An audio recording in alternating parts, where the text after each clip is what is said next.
The Christmas Mystery, the 6th of December. When Joachim woke up on Sunday morning, it felt as if he had just fallen asleep, for he hadn't woken once during the whole of that long night. Then he realized that he had dreamed, and as soon as he remembered the dream, it seemed to him that the night had been quite a long one after all. He had dreamt that the magic advent calendar was filled with small chocolate figures that turned into real animals as soon as he opened the doors and let them out of prison.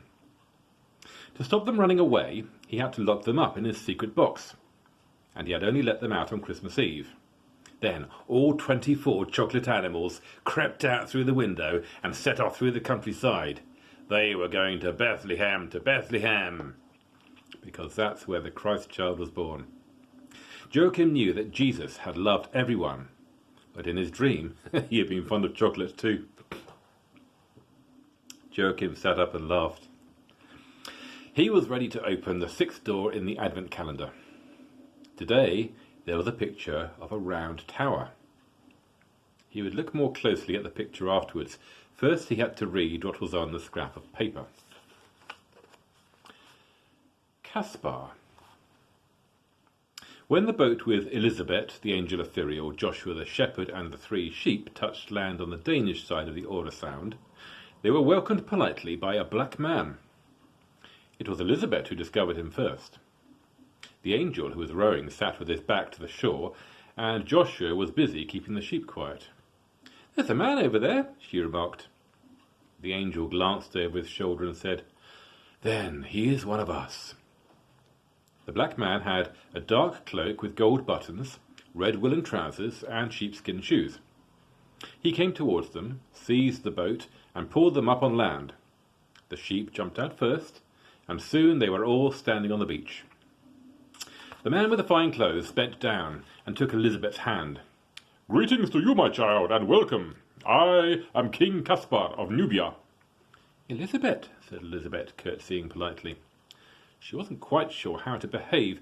Perhaps she should have said that her name was Elizabeth Hansen and that she came from Norway, but that wouldn't have been very interesting just as after he told her that he was the king of Nubia. "He is one of the 3 wise men from the east," whispered Ephraim solemnly.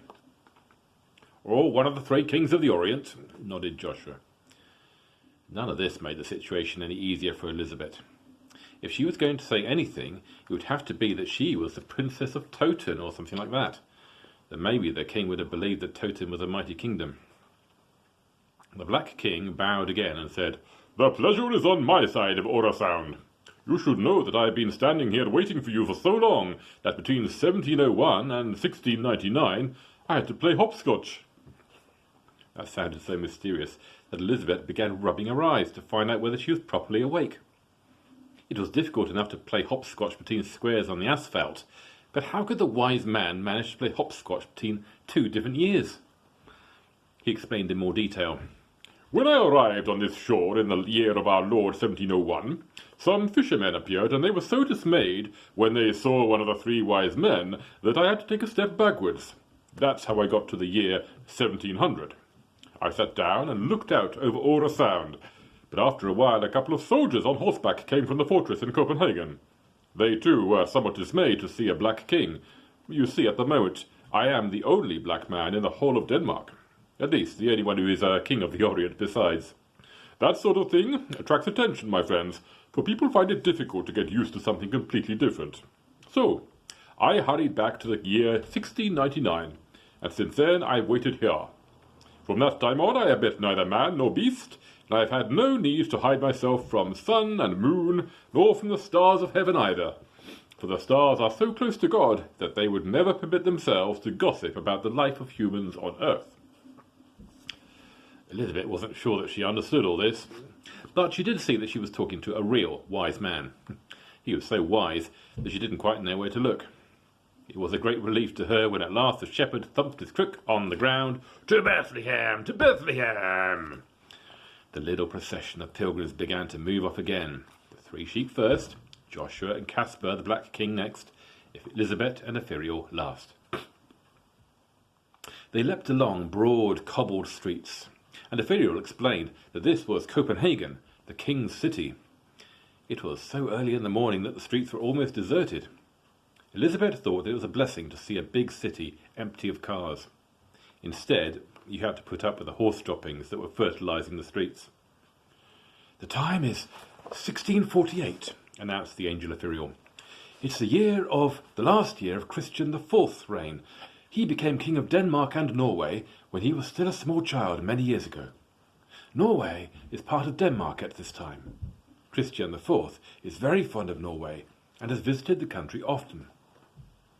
Soon they arrived at the very centre of the Danish capital. They stopped in front of a church with a round tower at one end.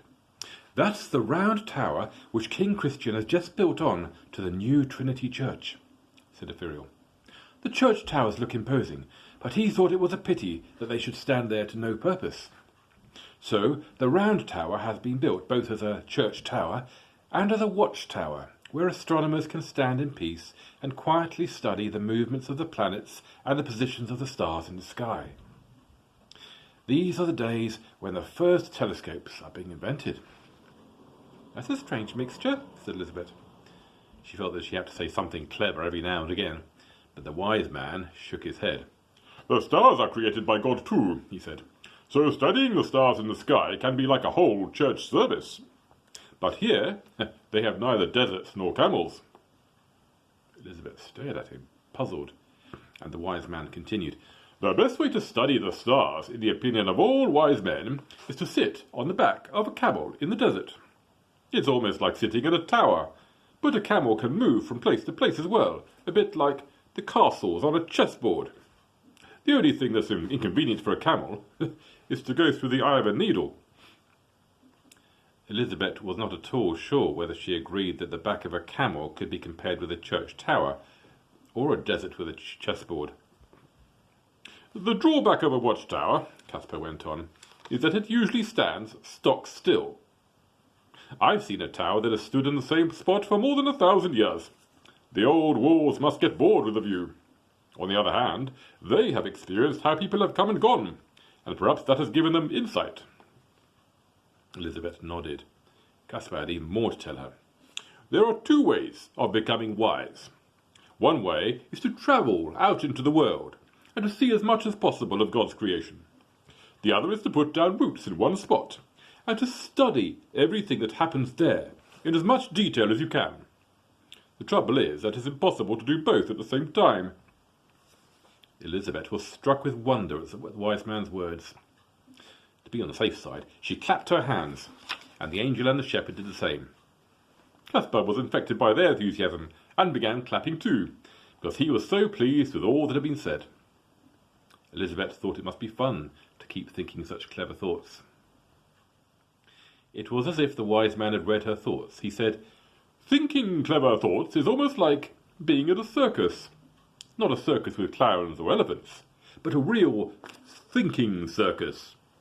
But let it be said once and for all, I am grateful to all the clowns and all the elephants for their attention." Joshua thumped his crook on the cobbles. "To Bethlehem," he cried. "To Bethlehem." The procession of pilgrims began to move along the streets again. Through the city and out to the country they went, between swaying fields of corn and cool, leafy woodland. Denmark seemed to be extra flat.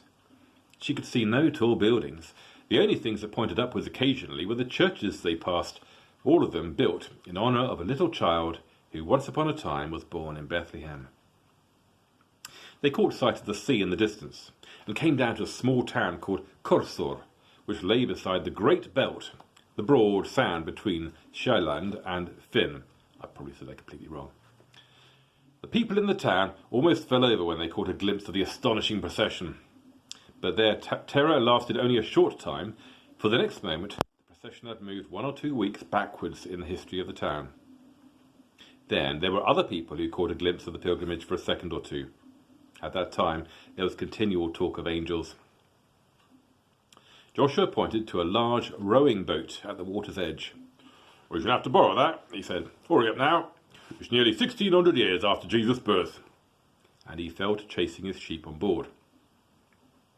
Elizabeth felt she had to ask whether this wasn't stealing, but Ethereal reminded her that Jesus had to borrow an ass when he rode into Jerusalem. A little later they were out on the great belt. The angel rowed with one oar, the black King Caspar with the other. He had to work hard in order to row as strongly as Ithuriel. When Mama came in to look at the advent calendar, Joachim forgot that he mustn't talk about what he had read on the folded piece of paper. She leaned over the picture. "That must be the Tower of Babylon." Joachim shook his head. "Oh no, that's the round tower of Copenhagen." Mama looked at him in astonishment. "Who told you that?" "No idea," replied Joachim. That was how Mama answered him when he asked her something she couldn't tell him. "It's impossible to play chess with a tower like that because it stands stock still. And if you sit inside it, you soon get bored with the view. But on the other hand, you may get some insight." Mama clasped her hands together. Joachim thought it was because he had said something clever, but all she said was, "But Joachim, where do you get all this from?" Bye for now.